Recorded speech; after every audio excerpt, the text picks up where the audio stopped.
या अल्लाह तेरा शुक्र है।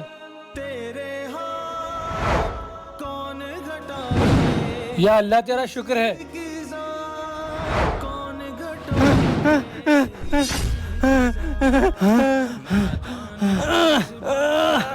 या ये बैग मुझसे उठ क्यों नहीं रहा है? आप कौन है और ये क्या उठा रहे हैं? और वो दो लोग कौन थे जो पहले आए थे? वो दोनों और कोई नहीं, मेरे ही बड़े भाई थे और एक हादसे में हम तीनों की मौत हो गई थी। आपके दोनों भाइयों के लिबास तो माशाल्लाह से बहुत अच्छे थे, लेकिन आपके ऊपर ये अजाब नाजिल क्यों हो रहा है?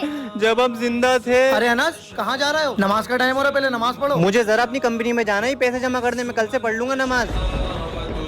मैं नमाज से ज्यादा इन पैसों को अहमियत देता था और अपने बड़े भाइयों से कहता था कि मैं कल से पढ़ूंगा नमाज। फिर एक दिन मेरी अचानक से मौत हो गई।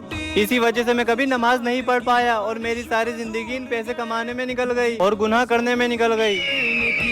लाइक करके कमेंट में अल्लाहू अकबर जरूर लिखें।